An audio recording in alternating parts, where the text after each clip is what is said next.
Welcome my friends. Thank you very much for visiting my house.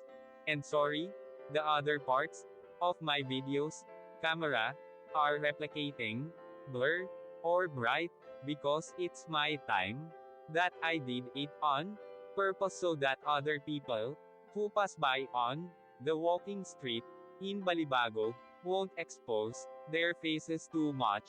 I hope you're kindly understanding my video. Now, sit and listen the history of the walking street, and I will also show you what is happened inside the walking street. If you have been here, please watching the beautiful sight at the walking street, Fields Avenue, Balibago, Angeles City. Fields Avenue is the name of a major street running through Balibago area of Angeles City in the Philippines. It is the center of the red light district and the bar scene of the biggest entertainment district of the Philippines. Fields Avenue in Balibago, Angeles City. The name derives from the common military practice of naming roads adjacent to airfields as Field Street or Field Avenue. Originally, the name referred to the Clark Air Base and was Clark Field Avenue. The name evolved to become Fields Avenue. History: Fields Avenue, Balibago, Angeles City, Pampanga, Philippines. Philippines was an American colony from 1898 to 1946. Bars on Fields Avenue. Catering to the single American defense personnel who worked in the adjacent Clark Air Base, first emerged in 1940. During 1940s and 50s, there were only 3 such bars just outside the main gate of the airbase.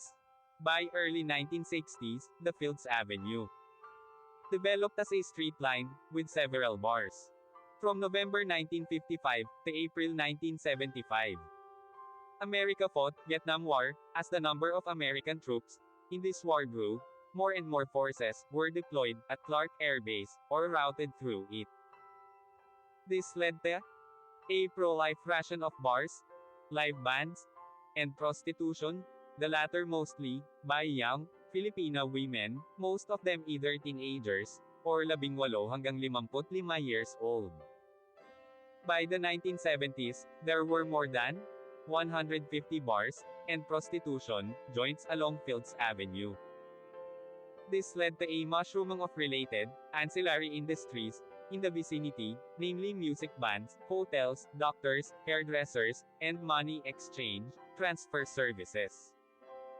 In its heyday, Fields Avenue provided direct or direct employment to nearly 20,000 Filipinos, including plumbers, electricians, and security guards. In the 1980s, though the American presence remained steady, the bars and prostitution shops continued to proliferate. Many bars and prostitution dens were owned by Americans, as well as local politicians, thus leading to a nexus between the locals, politicians, and American military and ex-military personnel.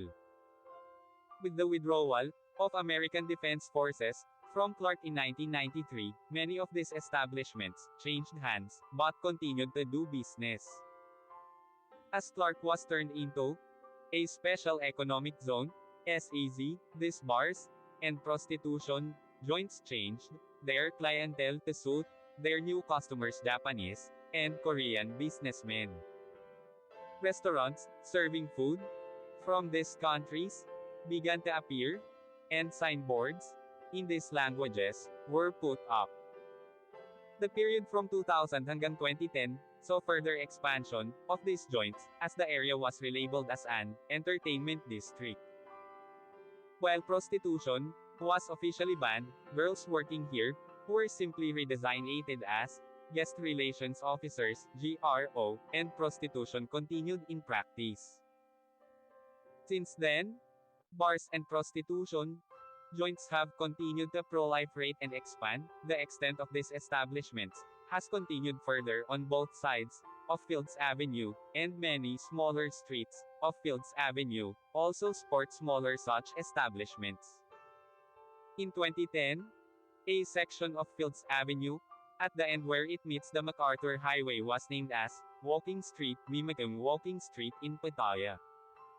This section was made pedestrians only, with road traffic banned from 6 p.m. to 6 a.m.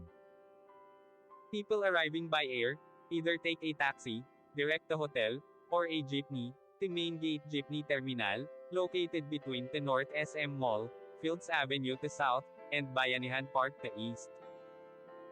Those arriving from Manila by bus, ask the driver to drop them off at the corner of Fields Avenue and MacArthur Highway, or alight at Capas Angeles Transport Terminal, which is also walking distance from Fields Avenue and the MacArthur Highway.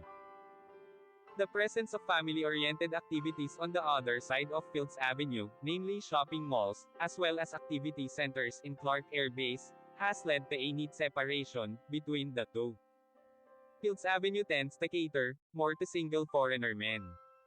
And sometimes women too, with at least 5 bars, featuring gigolos and gays, while the rest of Clark caters to family-based entertainment. Fields Avenue remains among the safest streets in the region, with restaurants and hotels. Fields Avenue has the largest density of hotels in Philippines, catering to all budgets, from a large number of 2-star and 3-star hotels, right up to a select few luxurious 5-star hotels. Many of the bars and hotels in Fields Avenue have restaurants attached. Fields Avenue has among the largest variety of restaurants in Philippines, with cuisines ranging from European, continental, Japanese, Korean, Australian and a select few restaurants, serving Indian, Arabic, and Filipino food. Restaurants tend to have long opening hours, most of them open late and close late, up to 4 a.m., though a reasonably number of them open early, around 7 a.m. A few restaurants are open 24 hours. Most Filipino and international fast food chains including McDonald's, KFC, and Jollibee have at least one branch along or near Fields Avenue. 24 Hours Police Station is located in the center of Fields Avenue. Thank you so much. See you my next video.